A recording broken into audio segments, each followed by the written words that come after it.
এসে পরিষ্কার করতে পারো। হ্যাঁ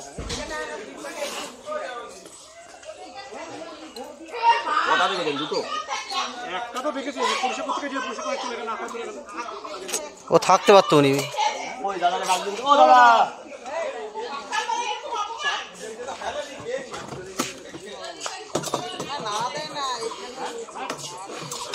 এই যে এখানটায় আছে বলছে তুই সর দৌড় কি করলো আমার এদিকে আসো, বলো দাঁড়ান একটুখানি। তুমি আমাকে জায়গাটা দেখে দাও, চলে এসছি, তোমার আর চাপ নেই।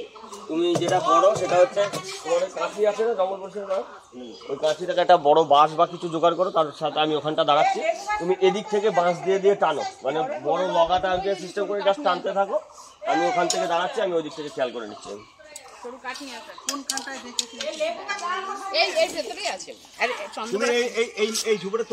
চন্দ্রপুরা খুব একটা নড়ে না।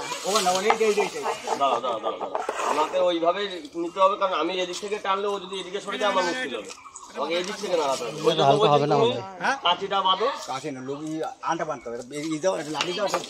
তাহলে তুমি ওই দিক থেকে টানলে পরে ও যদি এদিকে নড়ে আমি ধরে নেবো। আমি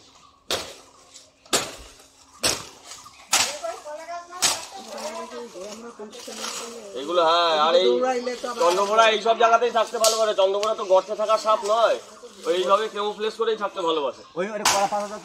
কোনটা?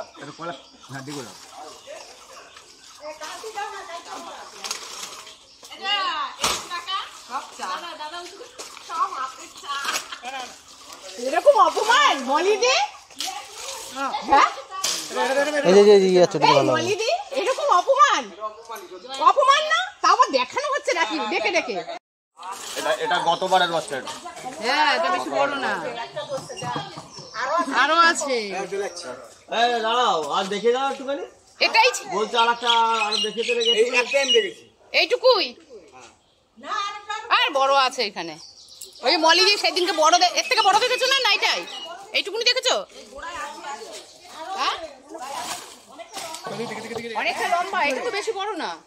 একটু পরে তুলে আছে তো, পরে তুলে সব চলে। তাহলে এখানে আছে।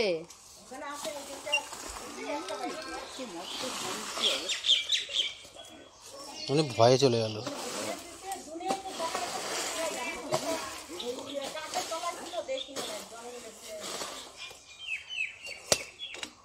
টেনশনেই চলে গেছে।